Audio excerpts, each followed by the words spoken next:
Okay, I'm gonna leave here and go out to a field where the city planted trees about 4 years ago. Here it is, 4 years later, and it's still hideous. I mean, that was a lot of trees. As I mentioned in the video criticizing the plantings over on the other side, a lot of these plastic cones might be hindering the growth of these plants. I mean, these are supposed to grow several inches a year, and this is 4 years later, and in many cases you don't see any signs that they're doing well.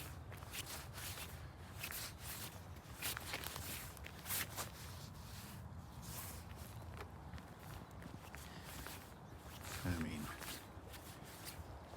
look at this. Common theme. At least this one has leaves.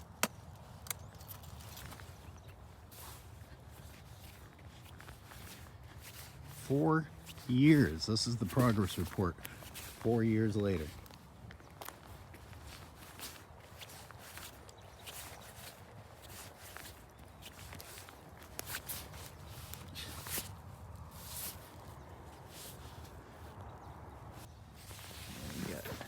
Invasive weeds doing better inside of these planters than the trees.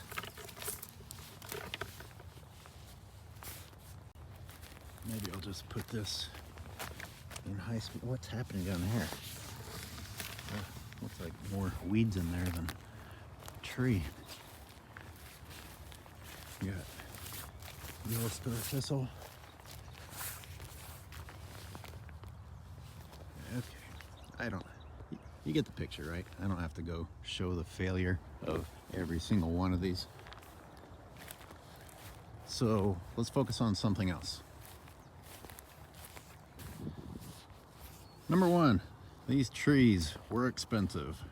These trees were paid for by the taxpayer.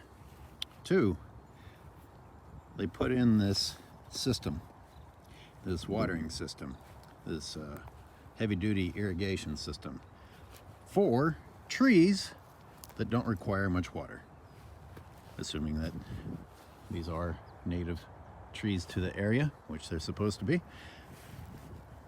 Three, putting in this system might seem like, wow, what a great way to deliver water. Problem is, it still requires them to bring in a water truck, and that water truck almost never comes. So the amount of times that they've driven in the water truck, they could have just delivered via hose or driving a smaller vehicle around and planted and given water to these trees during the establishing period. And the establishing period is supposed to be short. These trees are not doing well. I don't know if we can say that they're in the out of the establishment period. On the other hand, don't know if we can say that they'll ever be out of the establishing period.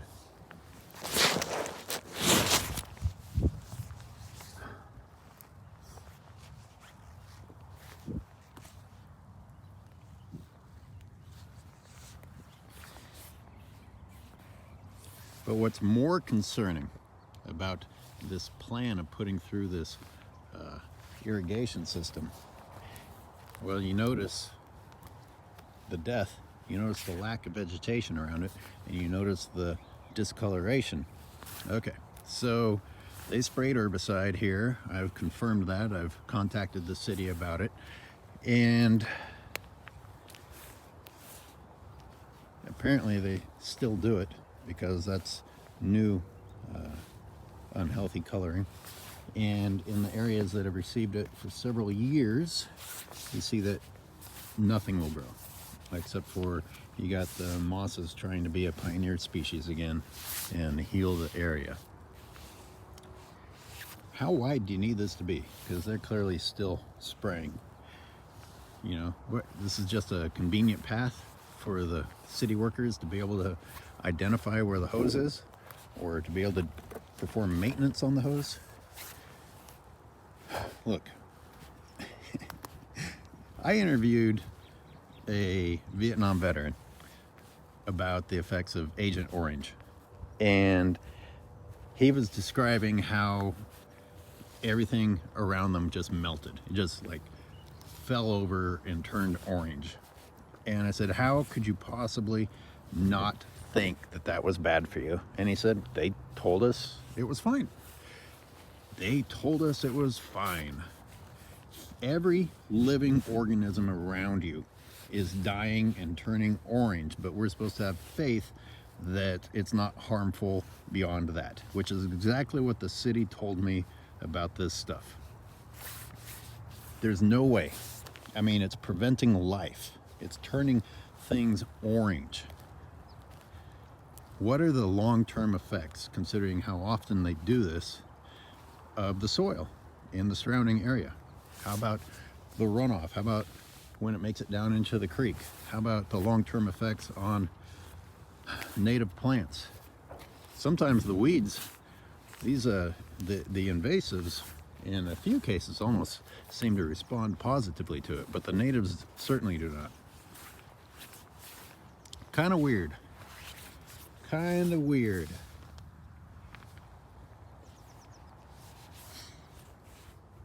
It's a big investment.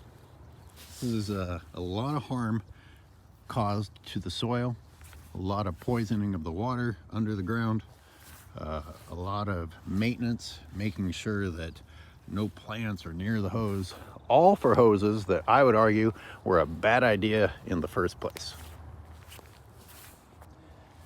Moving on to tan bark.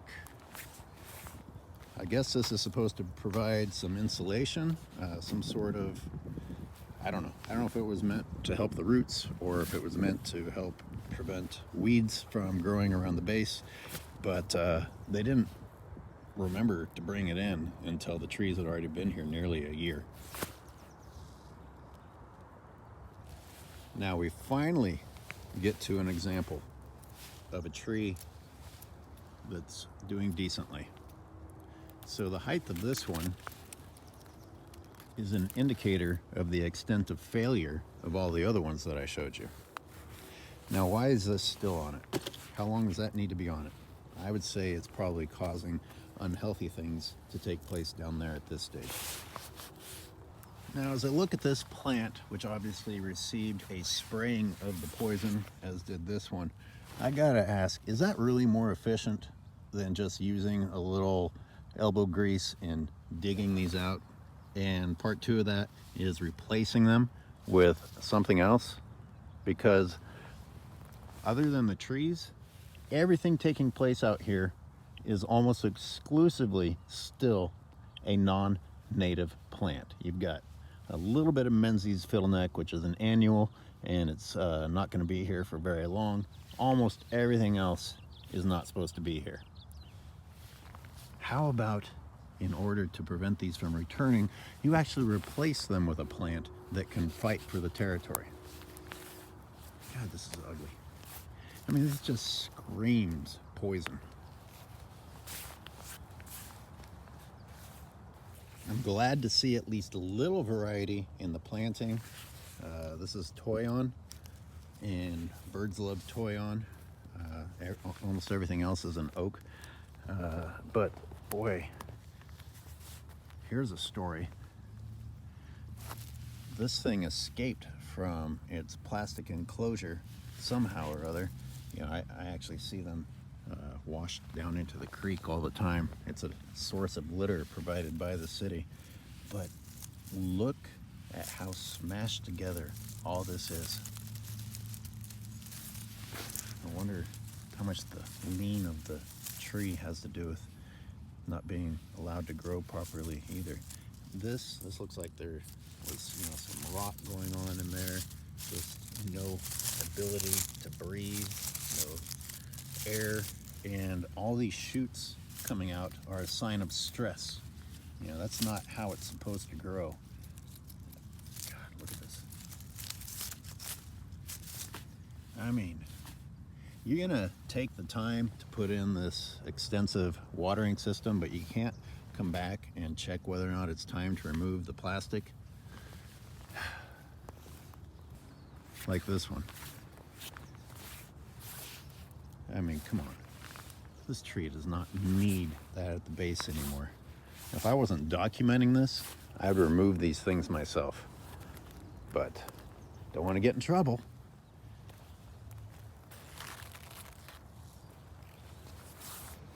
Now, even though this is basically a shocking failure of tree planting, I'll say one nice thing.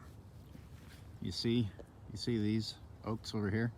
Look at the size of them. Look at the reach of the canopy. You know, there's the base. It goes all the way over there and the other direction until the branches touch another oak, and then they kind of stop. Okay, at least here they gave the trees a little space to grow. Remember at the other location that I was criticizing, the brand new oaks that they planted?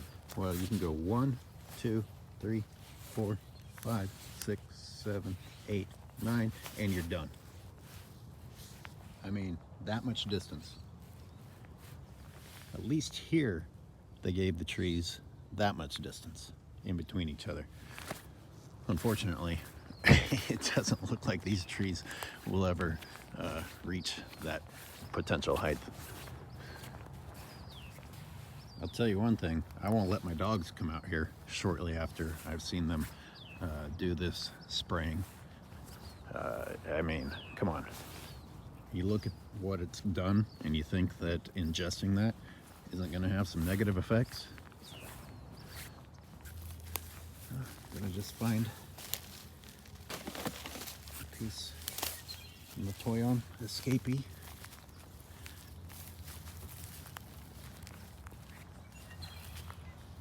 You know, the Parks and Open Space Division will relentlessly and dedicatedly mow, edge, water, and leaf blow all the parks, but they can't be bothered to check on the native trees that they planted.